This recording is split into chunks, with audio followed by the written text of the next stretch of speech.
involves the Bay Psalm book. Susan? Thanks so much, Jack. Yes, we are in the WRTI Performance Studio. I'm here with Emma Schnell Barnaby, a musicologist at the University of Pennsylvania, and 4 singers. I will let you all introduce yourselves. Sure. I'm Mike Hogue. I'm the tenor in the group today. I'm Diana Whitener, and I am a soprano. I'm Anais Nahara Murphy, and I'm the mezzo-soprano for the day. I'm Josh Hartman, and I'm singing baritone.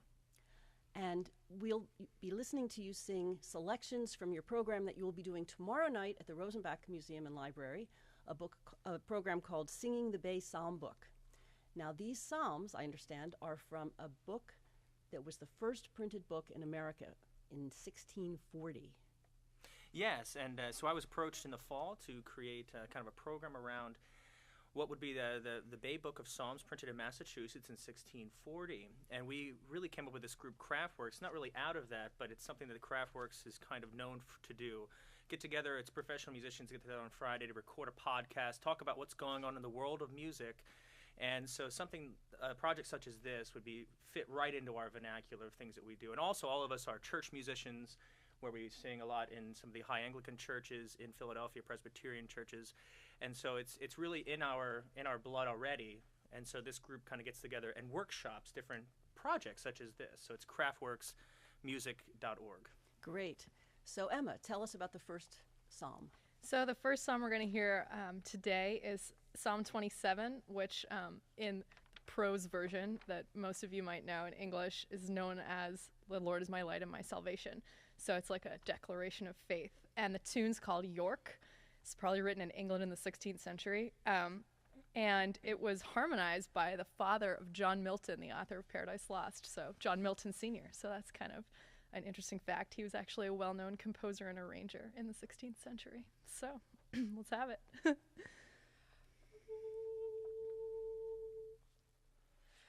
The Lord my light and my health is.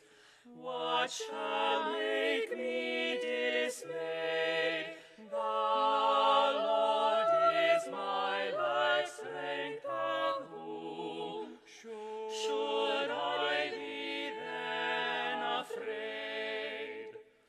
When wicked men, mine enemies, and my foes in battle against me come to eat my flesh, themselves stumbled and fell. All right. That was beautiful. Yeah, it was. One thing that you might notice if you're listening to this is that the tune is not in the soprano. It's actually in the tenor line. That's me. So that's Mike, yeah. So if you're wondering why this doesn't really sound maybe like you're thinking, well, I don't really recognize that tune, you actually might recognize the tenor line of it. That's the tune. And it's so uncommon that the tenor has the melody. It's well, today it is. So now today I had to actually sing melody, which is a little weird. And so all of the psalms are set this way. Well, it is so interesting because psalms were written thousands of years before, or hundreds and 1,000 years before Christ. And this book, though, was very significant. This rare book, there are only 11 copies in the United States. The Rosenbach has one of them. Did you, by any chance, bring it? Oh, no. Unfortunately not. I'm actually afraid to touch it. I don't think it won't leave those walls for unless one special event. It's a little old to be brought around. No. So what was so significant about this particular book? So this was actually a new translation of the Book of Psalms in America from the Hebrew in early America. So by Richard Mather, John Eliot, and Thomas Weld, as well as some helpers. But the Puritans wanted their own actual most literal as possible translation. So some of the texts are actually kind of awkward. The syllables don't really get accented in places where they might normally might fit with these tunes. So it's a little we're noticing this as we do these. Well, you bring up a good point because the Psalms are poetry, biblical poetry, and then you also have the tunes. And I understand this book has a lot of psalms, the complete psalms, 150 psalms, and 40 common tunes. And there you can kind of mix and match them. Yeah, so actually the book doesn't have any music, but these psalms are in different meters, but mostly they're in what we call common meter, which is 8 syllables, 6 syllables, 8 syllables, 6 syllables. So there are 40 common tunes in the Psalter that we used, that the base psalm book, sort of directs the reader to in order to find tunes for these, which was compiled by Thomas Ravenscroft in England in 1621. And there are 40 tunes that match this meter, so you can mix and match. And so that's what we've done, actually. And Susan, we kind of talked about it. These tunes you might recognize, but don't remember the words exactly. So you've sung them before, have done them in church and things of that nature, but you don't remember, the words don't sound right. And that's because not only the translation, but also they would have been set to different text over the course of time. Yeah. Okay, so what's the next one? The next psalm we're going to hear, which one is it? 84. So it's known by its first line in translations like, "How lovely is thy dwelling place," or maybe "How amiable are thy tabernacles." So there are lots of different prose translations too, as you'll note. But this is sort of an admonition to be steadfast in faith and to walk upright in order to be rewarded by God. So it's set to music a lot. And this harmonization is by Thomas Tompkins, who was a pretty well-known English composer from the late Tudor period. And the tune is called Dumfirmline, or Dumfirmline, I'm not really sure. And there are some familiar things in this tune to other well-known English tunes, so listen for that.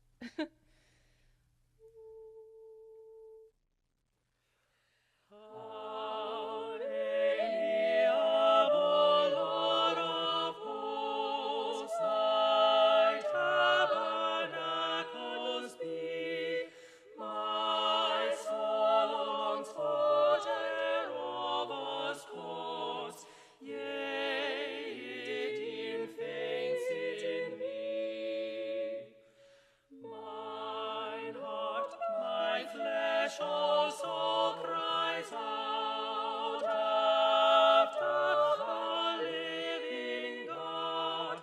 Yea, in the sparrow hath found out a house for his abode. Thanks, guys. Well, now that you can mix and match tunes, you can take a psalm and sing it according to any of several tunes. Mm-hmm. Why was it so user-friendly? Was this something that everyone had, or many people had in their homes?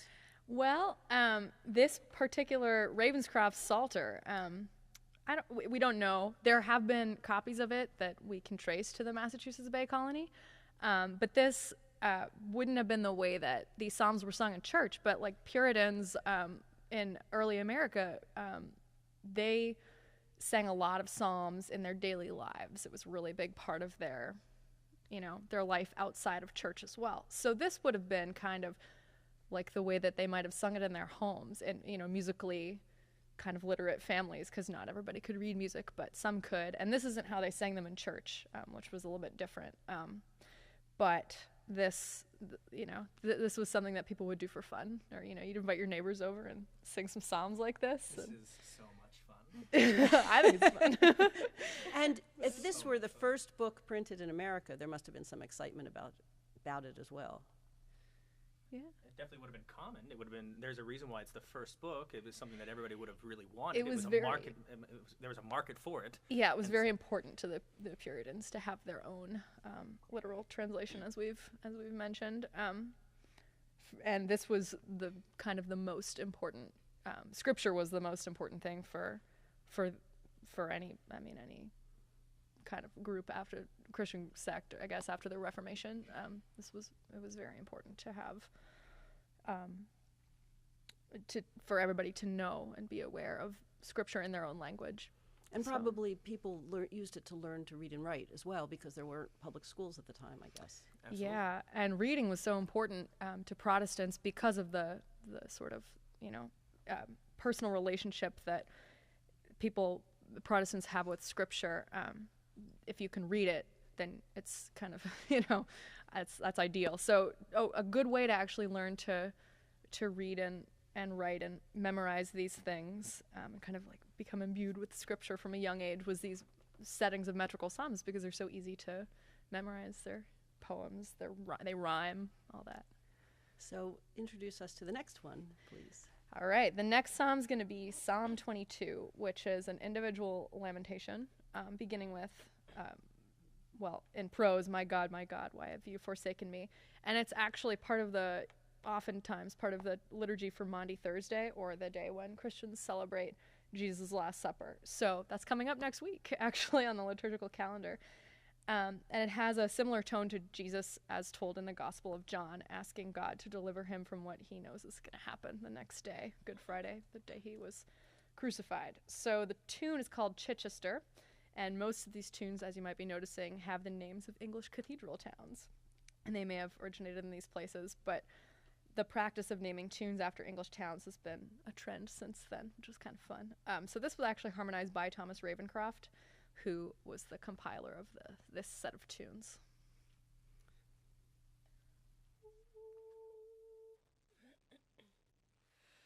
My God, wherefore hast thou forsaken me, and why art thou so far from helping me, from the words of my cry?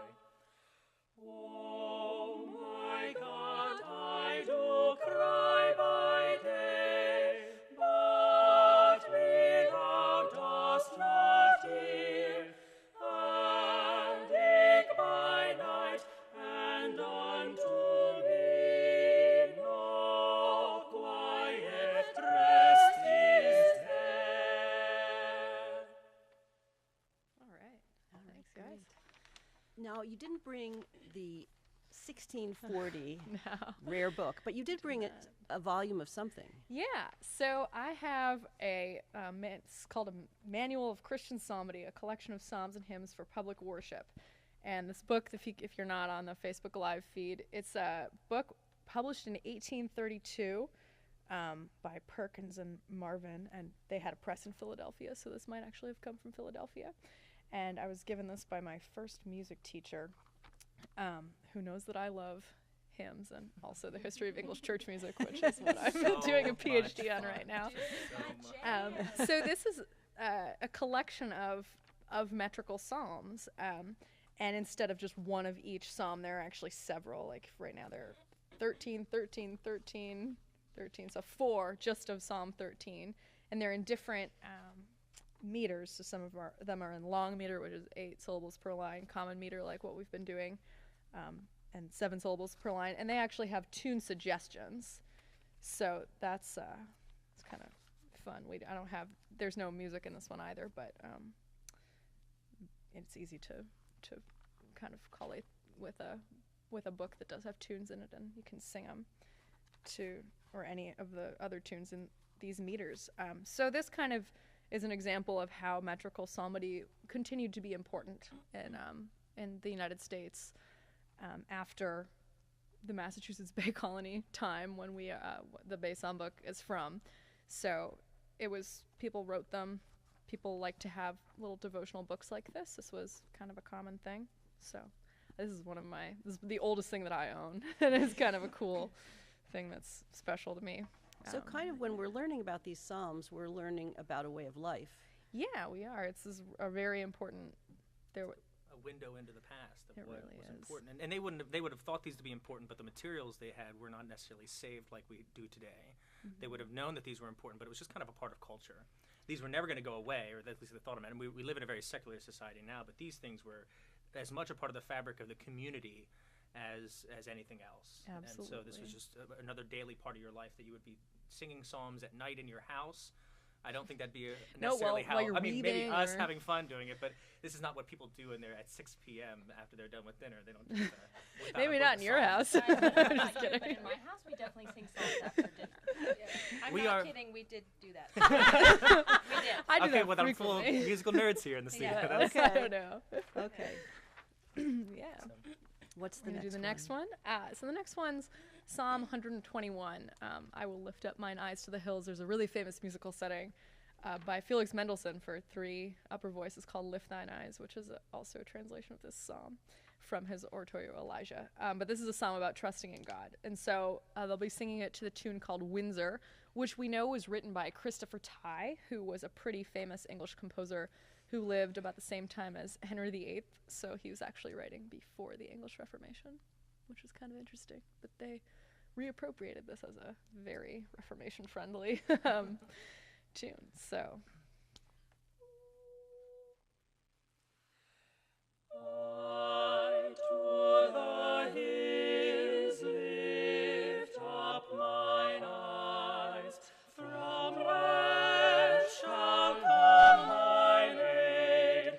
My help doth from Jehovah come, which heaven and earth doth make.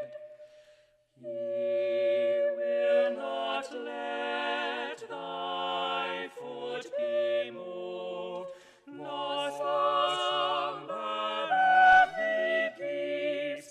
Lo, he that keepeth Israel, he slumbereth not nor sleeps. Wonderful. Now, I was thinking while you were singing that, it's so beautiful, and we're celebrating it now. If it was so common, why are there only 11 copies today? Question. I don't know. Do we know what happened to it? Well, think about we tore down an awful lot of buildings in Philadelphia because we didn't know how important they were then. I mean, even the house in which the Declaration of Independence was reconstructed. But yeah, Thomas Jefferson would have rented that house over there on, I think it's on Market Street. So there's a lot of this idea that we wouldn't save things like this. This was just a part of daily life. It was going to be around. You're going to also, this is the idea of new. So anything that was new was coming out was going to replace the old. So we wouldn't have held on to these kind of things as well. But as the course of history, and especially when the United States received money, we pulled ourselves into the Industrial Revolution. And so then it was important to hold on to these things that really represented the past of what America was. So it's not uncommon for a lot of things to be destroyed in the sake of new or innovative. Well, I understand the last one of these volumes of the 11 that was sold, Sotheby's sold it in 2013 for $14 million. So it is now acquired. We just would want 1%.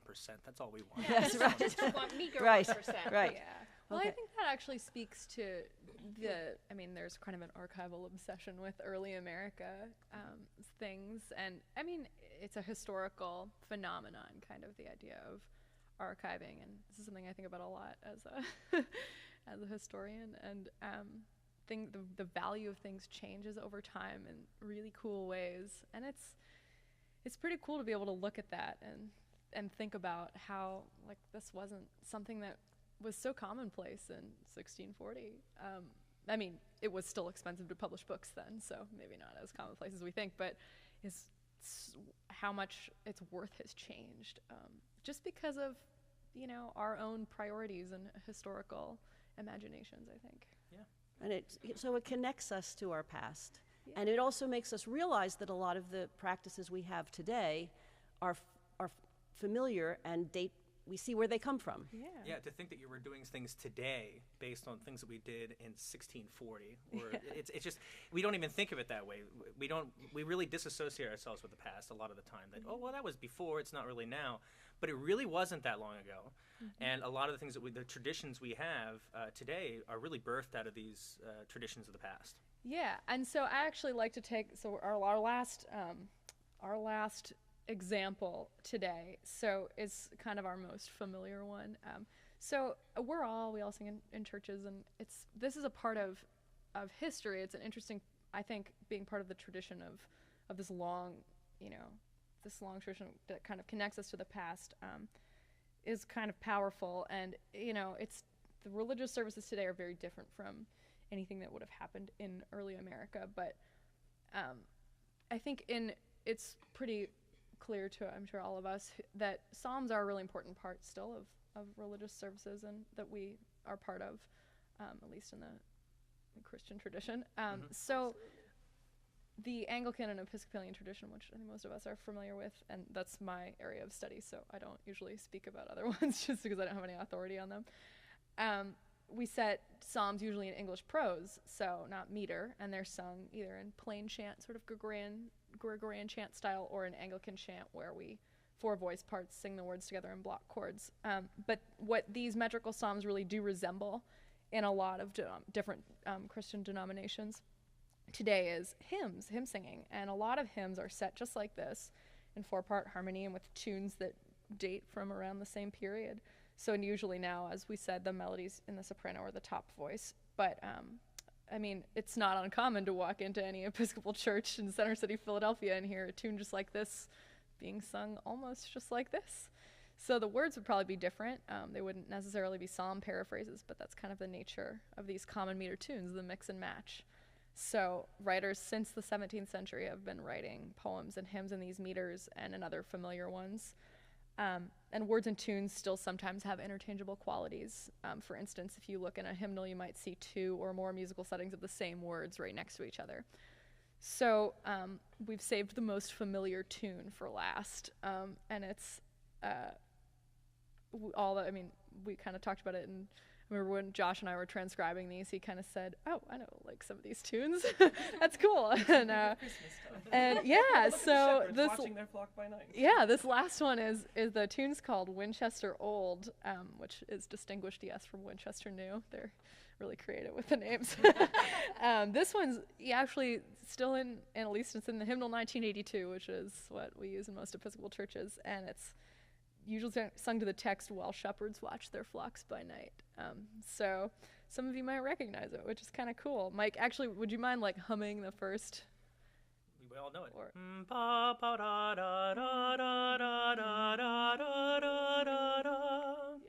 so yeah, it's common.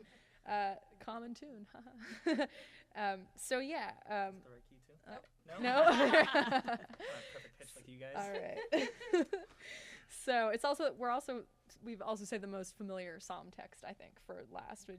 We've set this one to Psalm 23, so it's usually known as like the Good Shepherd psalm. The Lord is my shepherd, therefore can I lack nothing is the first line, at least in prose. So this is gonna be our last one.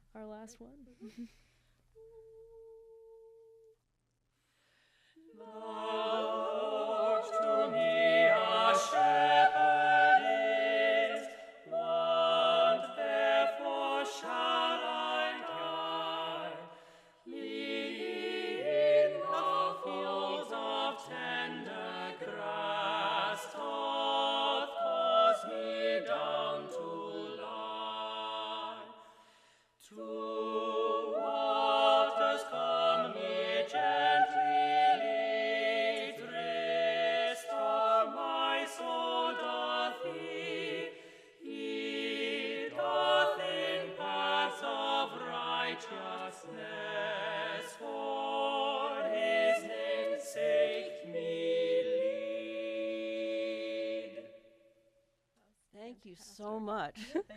Thank This has you. been a wonderful program, and I was thinking it dates, these words date, the music dates perhaps from one period, but the words date from 1034 BC. David was writing these prayers and Probably some of them. psalms of praise. Some of them I don't do, think you yes. wrote all of them. So this has been a great celebration, especially this week when many people are observing holidays. So thank you so much. Tomorrow, Yes. I must be sure to 6 mention, p.m. tomorrow the performance is at the Rosenbach Museum and Library at 2008 2010 Delancey Street. Yes, and they'll also be doing poetry by the first published author, and Bradstreet will be doing from her work. So it's going to be interspersed with poetry, and Emma's going to be talking, and we'll be singing. So it's going to be a very diverse and very eclectic and rich program. 6 p.m. at the Rosenbach Museum. Great. Thanks for giving us this little sneak preview of Yeah, thanks for having us. Yeah, thank you for It'll be a lot of fun. Okay, back to you, Jack. Thank you. All right, Susan, thank you. All clear.